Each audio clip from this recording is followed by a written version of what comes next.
What's going on, everyone? Welcome back to the channel. If you guys are new to the channel, welcome. I do a lot of riding and racing at local Southeast tracks in the US, and sometimes I like to do some commentary on my races to kind of give you guys an inside look at what's going on inside a racer's mind. So this is the C Superstock race from Sunday at Cycle Jam 2024. With that being said, let's go ahead and grid up.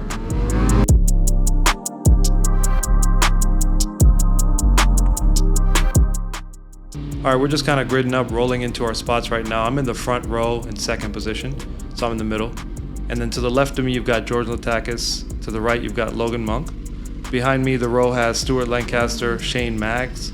And behind that row, you've got Donovan Piper, Tulio Pinto, and Heather Trees. And you've got a whole bunch of other experts behind us. And a whole group of novice people behind them, which is, it's a two-wave start, I believe. So, once we go and we take off, about a few seconds later, there's a second green flag that allows the novice races to go on as well, and they kind of follow up behind us. But at this point, unfortunately, Donovan wasn't able to make it. If you guys watched my last video, he got injured with that brake lever guard that shot into his chest, so he sat out this race. But we're getting ready to go, so here we go.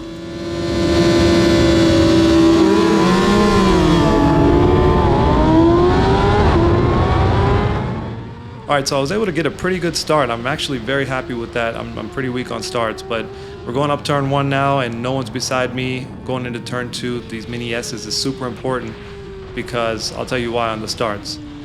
Imagine there's 3 people behind me and somebody's holding up the rest of the group.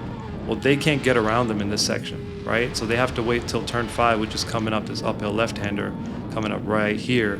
So if I was able to create a gap because someone's holding up the rest of the pack, that's a huge win, because now I get to just focus on the front and not worry about people just instantly putting a pass on me in turn 6.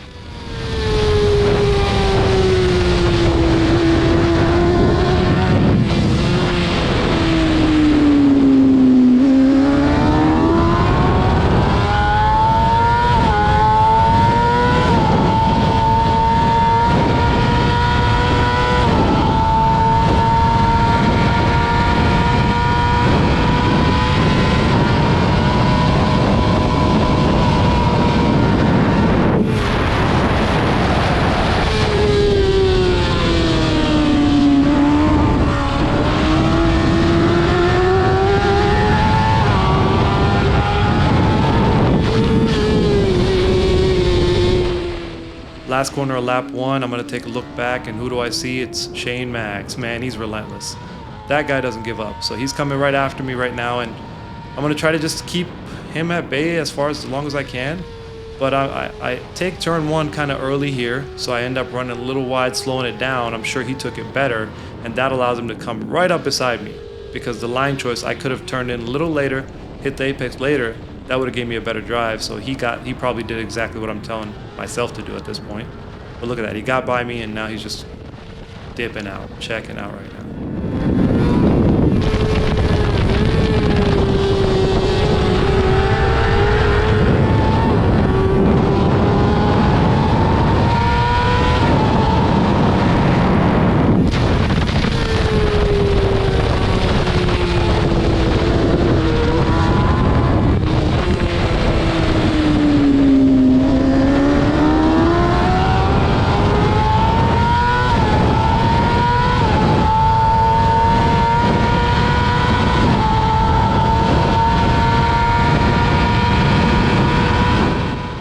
So I'm getting ready to break into 10A here, and something special happens. I got Taylor Knapp beside me, and I don't see him till right about now. He's trying to put a pass on me, and I was able to hold him off there and kind of go on the outside of 10A there into 10B, but I'm going to include a clip from my 360 cam, show you how it looked. Alright, so we're breaking into 10A here, and you can see Taylor in a second there. He goes behind me with the helmet and bike. I was able to hold him off into 10A and go on the outside, but going into 10B, I got a good drive, he got a good drive as well. Up this hill, he's going to outbrake me into 12 here, and you can see both our Kawasaki's just chattering, and he just took that turn, and he got a really good drive out of that corner too. But here we go, back to the original view. You can see the same thing happen again. Boom. Props to him, man. He's a phenomenal rider. Great pass.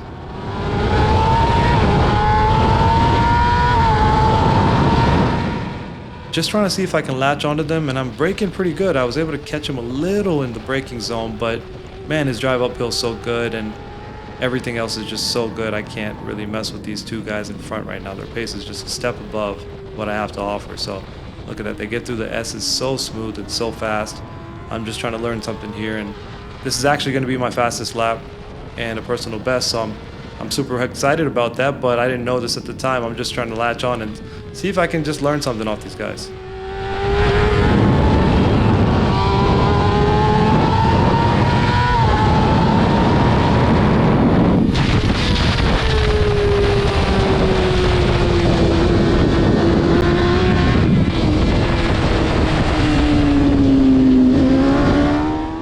So the difference between a high-level expert racer and a real pro is that they just do everything a little bit better, right?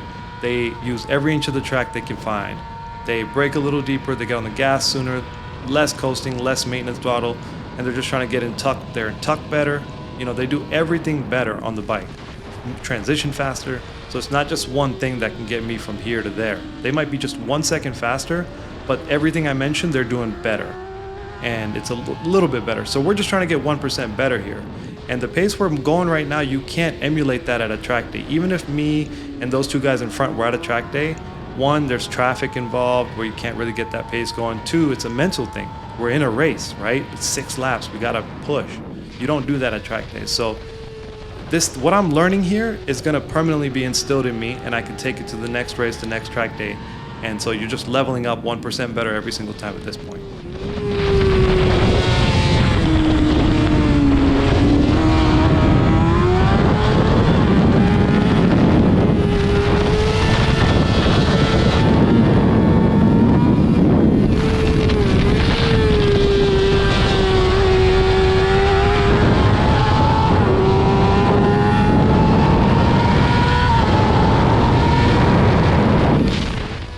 Taylor is either looking to pass Shane, or I think he just passed him here, but I talked to Shane after the race and he just said, man, Taylor just had a bit extra in his tank. He was just a step above, and so there's levels to this, right? So Taylor was able to just come from the back, I think, in row 4 or something, and really just pass everyone. And keys to that is a super great start, right? At a track like Road Atlanta, if you're going up into turn 2, if Taylor was stuck behind a bunch of slower guys, me and Shane would have gotten an extra gap, which he would have to be a struggle for him to make up.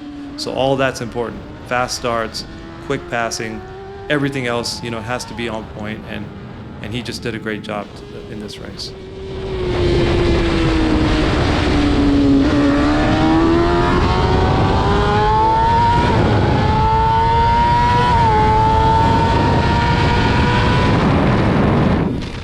So I like the way I took this turn 1 here, a little bit later apex, gets a better drive uphill. I talked to Taylor after this race and asked, what can I do better? And he said, you know, going into these mini S's right here, it's right here, it's a right, a left, and a right. Right, so it's a right, a left, and a right. So when you go from right to left, if you can quickly transition the bike to that right, get off the brakes and back on the gas, then it unbinds the bike and it turns better and drives out better, is what he said. I had to process that for a second. I wasn't able to try it because the races were over, but it makes sense, because if you're going in on the brakes still too hard, the bike is, I think it's just not turning the way you could turn it with the gas. So that right, left, and if you're still on the brakes going into that second right-hander, then it might be binding up the bike or slowing it down. So I'm gonna try that next time.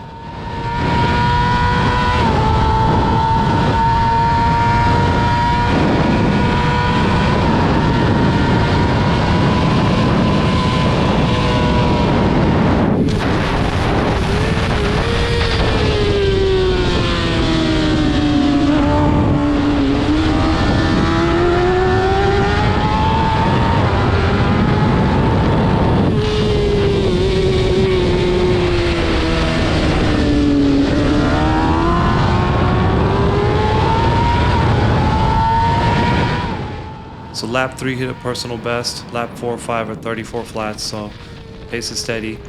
Here's a lapper right here. We're just gonna try to get on the outside and keep going uphill without losing any time there. And we're on lap 6. This is the last lap. I know if I pass one lapper there's gonna be a few more here, and this can be tricky. I don't know who's behind me. Hopefully no one's behind me. I haven't looked back, but I'm just gonna stay focused on what's in front of me, because if I can navigate around these guys quick enough, I can keep my position and not get too worried about it.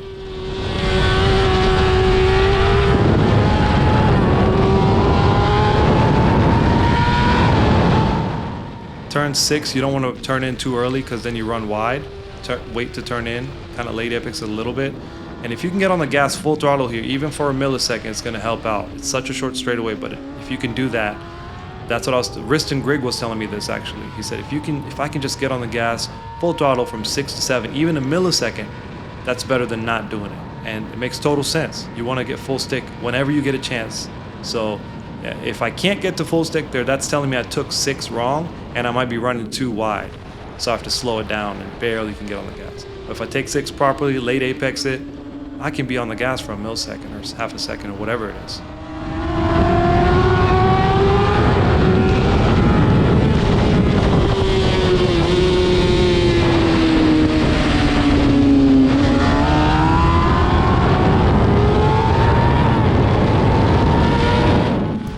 Alright guys, that was the checkered flag. 6 laps complete. It was a great race. I got 3rd position, so I was able to podium. And you know, the 2 guys that finished in front of me, they were fast. Like I didn't have anything for them this time. Maybe next time I'll take some of this stuff, internalize what I've learned, and maybe I'll have something for them next time, hopefully. So I'm happy with it. I'm patting the bike. I'm excited. New personal best. Didn't go down, so that's a huge win, right? Anytime you're on 2 wheels. So hope you guys enjoyed this race. Road Atlanta's a beautiful track. If you haven't been, I highly suggest. It's got a lot of elevation change, and it's a phenomenal track. So go give it some support. But until next time, be safe, keep it on 2. Catch y'all next time.